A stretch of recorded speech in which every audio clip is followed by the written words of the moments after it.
Hey Jude Hannah could have had an easy life. She could have spent her days with charitable causes or artistic pursuits. She could have been free to write or paint. If only she had chosen Richard or Ben. Their devotion and money was the type of temptation that many women would be satisfied with. But Hannah was less conventional.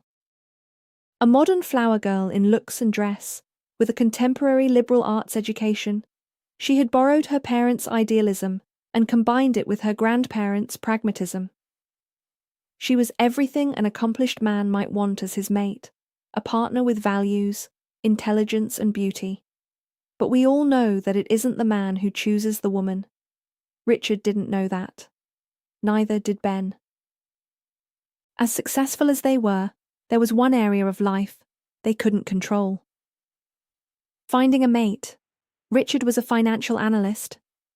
His rise from Harvard Business School to a 7-figure income on Wall Street was typical of the privilege that comes from wealth.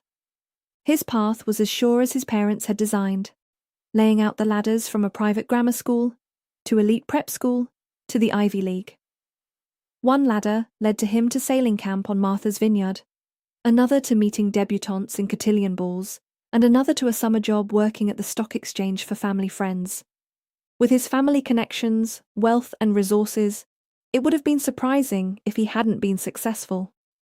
Like many in his social circle, he attributed his success to providence, while ignoring the more demanding requirements of responsibility that privilege may owe back to others.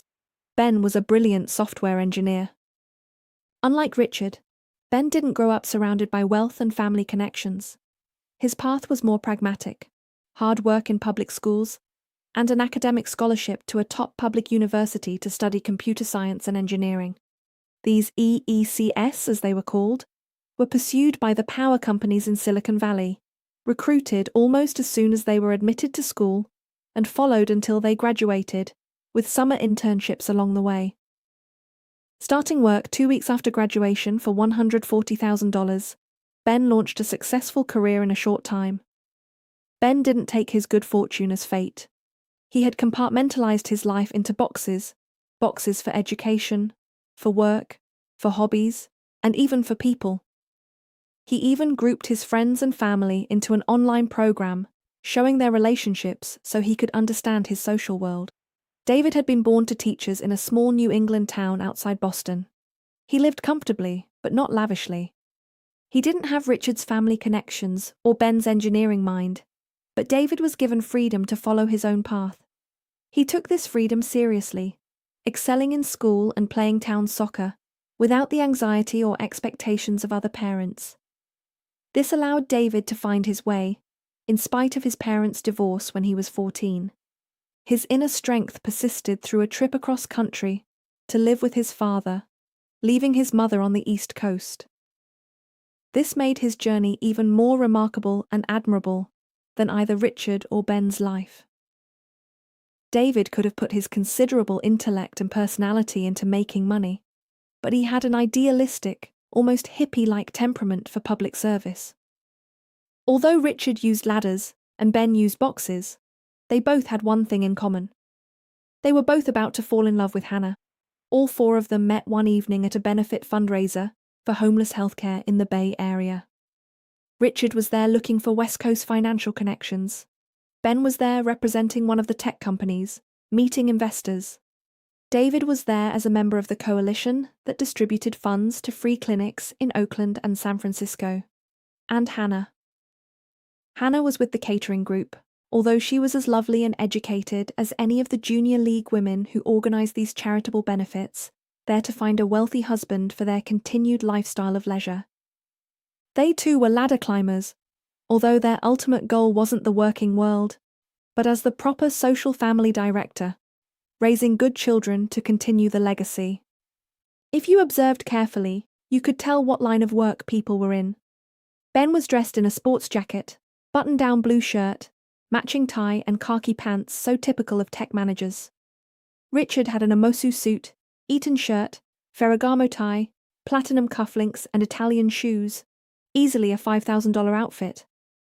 No secret who the women were tracking, Richard, not Ben.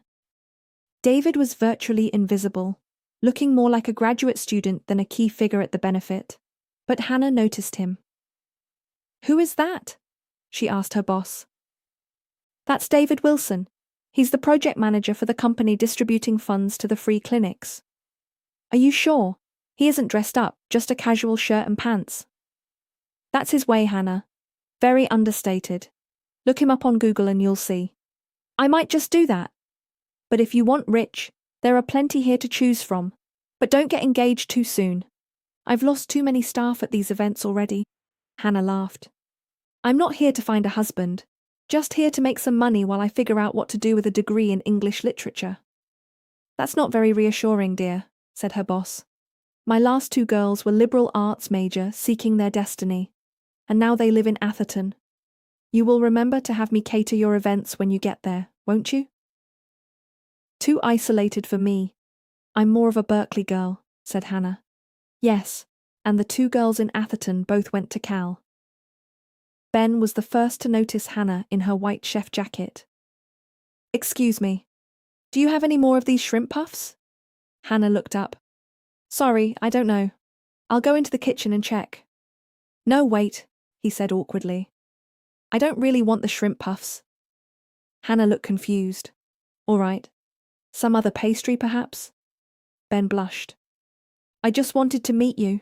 I'm Ben." "Thank you, Ben, but I really shouldn't be socializing with the guests." "May I ask why you wanted to talk to me?" Ben wiped away sweat from his brow, realizing this wasn't going well. "These charity women aren't my type. I'm more comfortable with regular people." "Regular people?" said Hannah. "That's not derogatory. I've been analyzing relationships, and it says that I would be suited with someone in the restaurant or catering field." Ben realized how lame that sounded. "A program told you to find a relationship with someone in the food industry." "Actually, it was my own program. I have these groups and assign everyone I meet into them, like boxes. Seems the people I'm interested in all work in restaurants." "You put people in boxes?" Hannah put her tray in front of her body as she took a step back. "No, I don't put people in boxes. I put their traits, their qualities, aspects of their personality into boxes.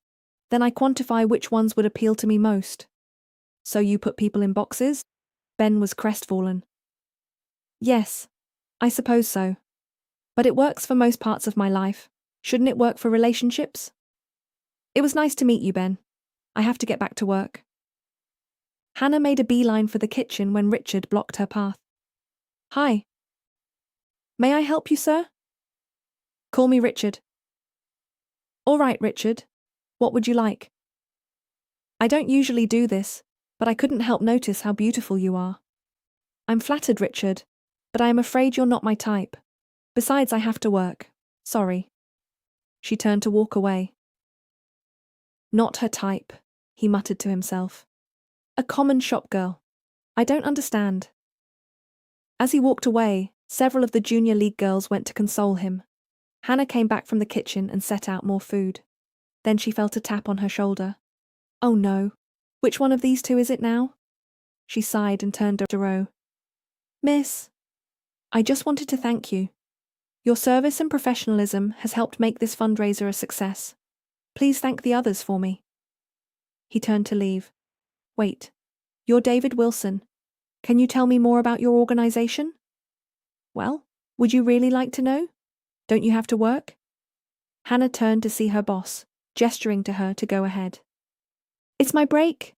Why don't we go out on the balcony?" Hannah finished packing her belongings into the boxes. Everything was ready to go, except for some things above the closet, under the high ceiling. She couldn't reach them from a chair. "Honey, can you get these up here?" David looked at Hannah.